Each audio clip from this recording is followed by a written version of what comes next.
दोस्तों इस वीडियो में बात करने वाले हैं निफ्टी, सेंसेक्स और बैंक निफ्टी के बारे में कि कल के ट्रेडिंग सेशन में मार्केट हमें किस तरीके से कामकाज करता हुआ दिखाई पड़ सकता है।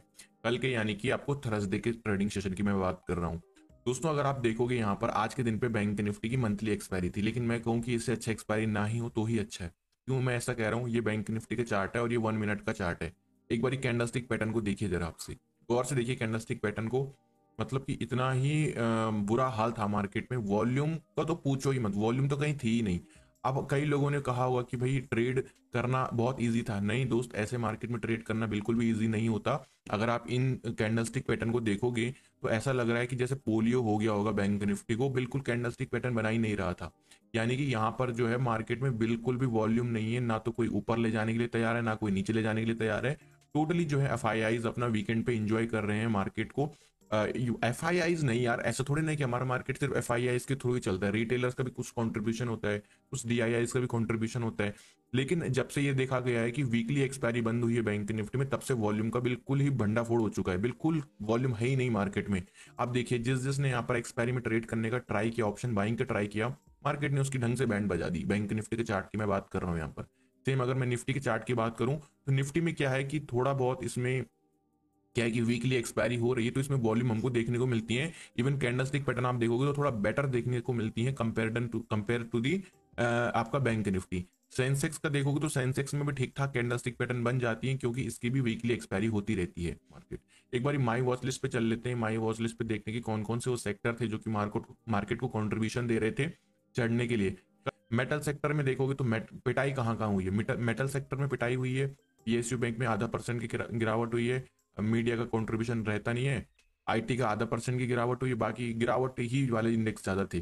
गेन वाले इंडेक्स की बात करूं तो oil and gas ½ %, FMCG ½ %, auto sector ½ %, half मतलब ½ %। और उसके बाद जो है ज्यादा कुछ खास हमको कंट्रीब्यूशन मार्केट में देखने को नहीं मिल रहा था। इंपॉर्टेंट न्यूज की बात करूं तो कुछ एज सच इंपॉर्टेंट न्यूज अभी मार्केट में है नहीं। बस यही है कि भाई मार्केट में थोड़ा सा वॉल्यूम का ड्राइनेस देखने को मिल रहा है पिछले कुछ दिनों से। पर ठीक है, ये भी देखो टाइम है मार्केट में। बहुत प्रकार के जो है सिचुएशंस क्रिएट होते हैं, लेकिन over the time of period market में हर सिचुएशन जो है गुजर जाती है और एक अंधेरी रात के बाद एक अगली नई सुबह आती है। तो डेफिनेटली कुछ दिन बाद मार्केट अच्छा हो जाएगा, इसकी हम उम्मीद करके चल रहे हैं। वॉल्यूम अभी नहीं है तो कुछ दिन बाद तो होंगे, आज से 10 दिन बाद तो होंगे ही। जब जनवरी में, आज से हम 5-6 जनवरी में होंगे तो सारे लौट कर जब अपने काम पे आ जाएंगे, या मतलब मैं प्रॉप डेस्क ट्रेडर की बात कर रहा हूँ, मैं डीआईआईस की बात कर रहा हूँ, एफआईआईस की बात कर रहा हूँ, तो डेफिनेटली मार्केट में हमको वॉल्यूम देखने को मिलेगा। 1 डे का टाइम फ्रेम की बात करें तो मैं यहाँ पर 200 एक्सपोनेंशियल मूविंग एवरेज आपको खोल के दिखाना चाहता हूँ। तो ये जो कैंडलस्टिक पैटर्न बन रहे हैं ये कोई बहुत अच्छे कैंडलस्टिक पैटर्न है नहीं मार्केट में, आपको मैं पहले ये बता देता हूँ। लेकिन बस एक चीज जो है मुझे मार्केट में एक अच्छी लग रही है, दैट इज दी मार्केट ने अभी भी अपना 200 एक्सपोनेंशियल मूविंग एवरेज को ब्रेक नहीं किया। इवन मार्केट आज नीचे भी गया, 200 एक्सपोनेंशियल मूविंग एवरेज पर सपोर्ट लिया और वहीं से जो है आपको एक ऊपर का साइन हमको मार्केट में एक अच्छी रिकवरी देखने को मिली। तो ये कहीं ना कहीं एक अच्छा साइन था। मैं इस लेवल को बिल्कुल भी इग्नोर नहीं करना चाहता, तो मैं यहाँ पर एक लेवल प्लॉट कर देता हूँ इस प्रकार से। अब हम चलते हैं इंट्राडे के चार्ट पे, क्योंकि ट्रेड तो एक्चुअली हमको लेना वहीं पर ही है। तो let's move to the on a 15 minute time frame. 15 minute के टाइम फ्रेम के हिसाब से दोस्तों कुछ इंपॉर्टेंट लेवल मैंने निकाल के रखे हैं। तो हम क्या कर सकते हैं, हम एक चीज यहाँ पर ये कर सकते हैं मार्केट में कि ये जो मैंने लाइन डाली है 200 एक्सपोनेंशियल मूविंग एवरेज का सपोर्ट है, तो हम इसको कुछ इस तरीके से रख सकते हैं, यानी कि ये जोन रख सकते हैं एग्जैक्टली।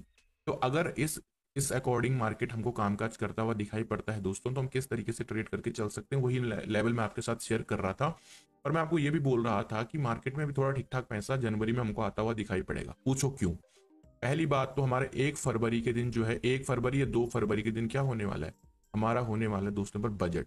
अब बजट की रैली आती है कौन से सेक्टर्स में? पीएसयू सरकारी कंपनियों में, रेलवे सेक्टर में, इंफ्रा सेक्टर में, इंजीनियरिंग से रिलेटेड जो कंपनीज है। तो यहाँ पर कहीं ना कहीं हमको थोड़ा सा एक एक मतलब हलचल होनी शुरू हो जाती है। हलचल क्यों? क्योंकि यहाँ पर कहीं ना कहीं बजट में इनको ऑर्डर्स मिलते हैं।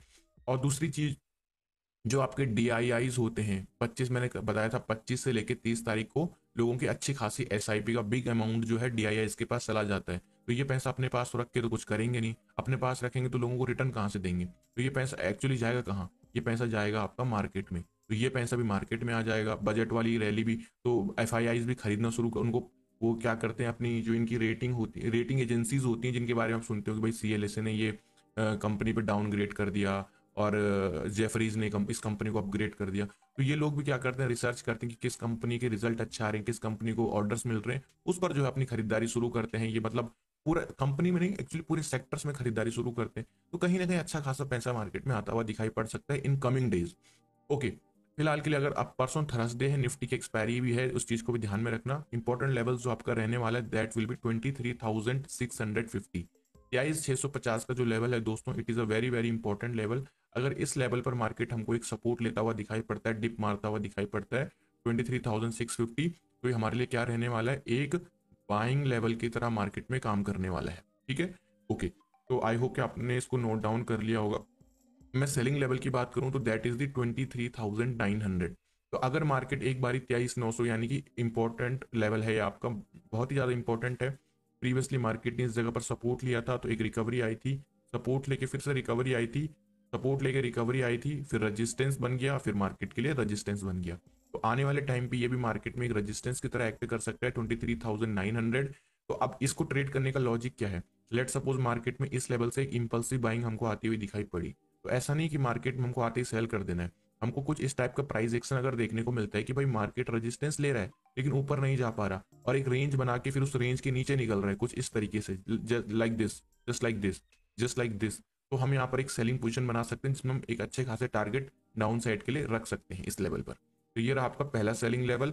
और जो आपका सेकंड सेलिंग लेवल रहने वाला है दैट विल बी 23,600 का ब्रेकडाउन। तो यानी कि अगर मार्केट 23,600 का ब्रेकडाउन देता है डाउन साइड के लिए, तो हमको एक अच्छा खासा डाउन मोमेंटम देखने को मिल सकता है। इसके पीछे का लॉजिक और रीजन सिंपल सा क्या है, मार्केट अपने 200 एक्सपोनेंशियल मूविंग एवरेज पर सपोर्ट ले रहा है। अब इस 200 एक्सपोनेंशियल मूविंग एवरेज को अगर मार्केट डाउन साइड के लिए ब्रेक डाउन कर देता है, तो फिर क्या होगा, फिर हमको एक सेलिंग प्रेशर यहां से देखने को मिलेगा डाउन साइड के लिए, और एक अच्छा खासा, क्योंकि 200 ये में टूटा तो उसके बाद एक बड़ी पैनिक सेलिंग हमको निफ्टी में आते हुए देखने को मिल सकती है। तो ये रही सिंपल एनालिसिस। अब बात करते हैं आपका, और परसों इसकी एक्सपायरी भी है, ध्यान देना। बात करते हैं सेंसेक्स के बारे में कि सेंसेक्स में हम किस तरीके से यहाँ पर ट्रेड करके चलने वाले हैं। तो चार्ट है 4 आवर का टाइम फ्रेम है, मैं इसको एक बार 1 डे के टाइम फ्रेम पर लगा लेता हूँ। और ये हमारा 200 एक्सपोनेंशियल मूविंग एवरेज का सपोर्ट लाइन है। अब 200 एक्सपोनेंशियल मूविंग एवरेज का सपोर्ट लाइन अगर आप देखोगे, तो लास्ट टाइम मैं कल की वीडियो में भी आपको यही बता रहा था कि मार्केट ने क्या किया है, मार्केट ने इस लेवल को 200 एक्सपोनेंशियल मूविंग एवरेज को एज अ सपोर्ट की तरह लिया है, और यहां से एक अच्छी खासी रिकवरी आई थी। ओके, अब आप देखोगे तो ये मेरे ख्याल से कौन से टाइम पीरियड की बात है, ये टाइम पीरियड आपका 21 नवंबर 22 नवंबर। अब ध्यान देखो, इस महीने का पिछला टाइम जो मतलब पिछले पिछले महीने सेम इसी टाइम की बात है, नवंबर के, मतलब नवंबर का महीना खत्म हो रहा था, पूरा भाई साहब एक महीना खत्म होने को आया है, और वही टाइम है 23-24 दिसंबर। और कहाँ पर है, पिछले महीने मार्केट इस 200 ईएमए से रिवर्सल लेके ऊपर जा रहा था सेंसेक्स, और इस टाइम कहाँ पर है मार्केट, सेम उसी लेवल पर है। तो जब तक 200 ईएमए के ऊपर है तब तक घबराने वाली बात नहीं, जैसे 200 ईएमए टूटेगा फिर हमको एक सेलिंग देखने को मिल सकती है। बट 200 ईएमए के नीचे टूटने का मतलब सेल नहीं करना है। 200 ईएमए के नीचे मार्केट को क्लोजिंग देगा जब, तब हम यहाँ पर एक अच्छी सेलिंग के लिए प्लान करेंगे। अभी फिलहाल के लिए हमारा क्या मार्केट में अप्रोच रहेगा 15 मिनट के टाइम फ्रेम पर, वो डिस्कस कर लेते हैं। ओके, हाँ, तो मैं क्या बोला था आपको कि इस 200 ईएमए के इंडिकेटर को पहले मैं बंद करूंगा। अब इंपॉर्टेंट लेवल्स की थोड़ा सा डिस्कशन कर लेते हैं, क्या हमारा कल के लिए मतलब परसों के लिए मार्केट के लिए अप्रोच रहने वाला है। तो 78,300 का जो लेवल है वो काफ़ी इंपॉर्टेंट लेवल रहने वाला है, क्योंकि नीचे फिर क्या है मार्केट में, यहाँ कहीं आसपास हमें एक बताया 2 ईएमए का 200 ईएमए का सपोर्ट है, तो ये भी हो गया। और एक तो मार्केट में ही इस जगह से मार्केट बार बार सपोर्ट ले रहा है, तो ये लेवल अगर 78,300 हमें सपोर्ट देता है तो एक अच्छा बाइंग लेवल बन सकता है। एक्चुअली मार्केट में आजकल वॉल्यूम की थोड़ा कमी देखने को मिल रही है, तो आप ट्राई करना कि थोड़ा सा कम लॉट में काम करो तो ज़्यादा सफिशियंट रहेगा। और अगर मेरी मानो तो एज अ जेन्युइनली मैं आपको बता रहा हूँ, एज अ ऑनेस्टली मैं आपको बता रहा हूँ, आप निफ्टी में ट्रेड करना ज़्यादा प्रेफर करें, क्योंकि निफ्टी में लिक्विडिटी की कमी नहीं है, लिक्विडिटी है। बाकी बैंक निफ्टी और सेंसेक्स में तो खैर सेंसेक्स की एक्सपायरी भी है परसों, तो इसमें लिक्विडिटी रहेगी, बट बैंक निफ्टी में बहुत कमी है वॉल्यूम की अभी। ओके, तो ये लेवल रहा आपका, ठीक है। सेलिंग लेवल की अगर मैं बात करूं तो 78,200 का लेवल हमारे लिए ब्रेकडाउन की तरह काम करेगा। इन केस अगर सेंसेक्स जो है 78,200 का ब्रेकडाउन करता है, तो हमको यहाँ से सेलिंग आती हुई दिखाई पड़ सकती है मार्केट में, जो कि एक सीवियर मार्केट में डिक्लाइन कर सकता है, और डाउन साइड का मोमेंटम हमको आता हुआ दिखाई पड़ सकता है। तो इस लेवल को भी आपको अपने ध्यान में रखना है, ठीक है। क्यों, क्योंकि मार्केट अपना मैंने बताया वो अपना इंपॉर्टेंट सपोर्ट तोड़ देगा। कौन सा इंपॉर्टेंट सपोर्ट? जो मैंने आपको डेली टाइम फ्रेम पर बताया था। बाकी आपके मन में सवाल आ रहा होगा कि यहाँ पर क्या करें हम। यहाँ पर मेरा कुछ ये प्लान है कि अगर 78,900 के नियर बाई मुझे मिल जाता है तो 78,900 इज अ रेजिस्टेंस लेवल की तरह काम कर सकता है, जहां से हमको सेलिंग प्रेशर आते हुए दिखाई पड़ सकता है। बात करते हैं दोस्तों यहाँ पर आपका बैंक निफ्टी के बारे में, which is your favourite index. Daily time frame पर लेके चलेंगे। डेली टाइम फ्रेम पर अगर हम देखें इसको तो ये रहा आपका 200 एक्सपोनेंशियल मूविंग एवरेज। ठीक है, अब 200 एक्सपोनेंशियल मूविंग एवरेज की बात करूं अगर मैं यहाँ पर, तो वो थोड़ा सा नीचे है बैंक निफ्टी में। बट बैंक निफ्टी कहीं ना कहीं क्या कर रहा है, इस रेड कैंडल के अंदर, ये मदर, इसको हम मदर कैंडल बोलेंगे और इनको हम बेबी कैंडल बोलेंगे। तो एक कॉन्सेप्ट है मदर बेबी कैंडल टाइप का यहाँ पर बन रहा है मार्केट में। तो ये एक अच्छा कैंडलस्टिक पैटर्न नहीं है, क्योंकि अगर एक ग्रीन कैंडलस्टिक पैटर्न होता तो हम इसको एक अच्छा कैंडलस्टिक पैटर्न मानते कि मार्केट में ऊपर का मूव आ सकता है। मैं थोड़ा सा जूम करता हूँ, रुकिए।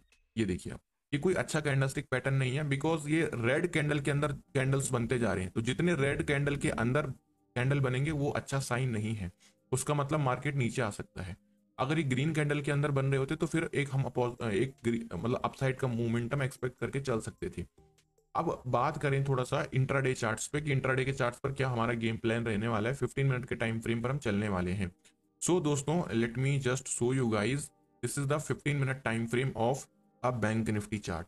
बैंक निफ्टी में अगर आप देखोगे तो भाई एक्सपायरी थी, मंथली एक्सपायरी, भाई साहब क्या बताएं हम आपको।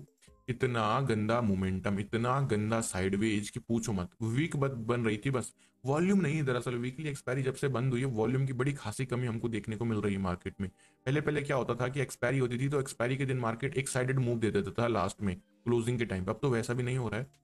तो ठीक है, इसलिए मैं आपको सजेशन दे रहा हूँ कि better to trade in Nifty. 51,000, 51,100 ये लेवल क्या हुआ है आज के दिन पे, इसी लेवल से रिवर्सल आया, इसी लेवल से रिवर्सल आया, इसी लेवल से रिवर्सल आया।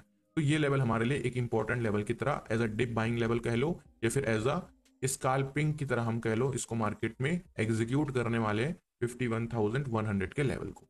ठीक है दोस्तों। दूसरा 51,420 का ब्रेकआउट, जो कि आपका ये लेवल रहा 51,420।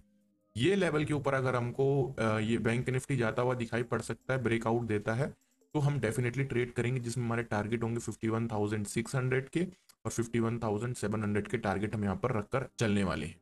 ये हमारे बाइंग लेवल्स रहेंगे। सेलिंग लेवल की अगर मैं यहाँ पर बात करूं हमारे, तो एक ही लेवल सेलिंग का रहेगा। इनकेस अगर मार्केट 51,050 को तोड़ता है तो हम डाउन साइड के लिए देखेंगे।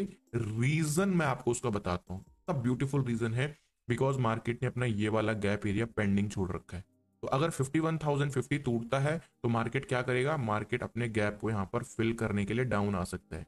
इस गैप को फिल करने के चक्कर में हम इस लेवल पर एक सेलिंग ट्रेड भी एग्जीक्यूट अपना कर सकते हैं। चैनल पे पहली बार आए हो तो प्लीज दोस्तों चैनल को सब्सक्राइब कर लीजिएगा, बेल आइकन को प्रेस कर दीजिएगा, ताकि आपको हर वीडियो की नोटिफिकेशन टाइम पर मिल सके।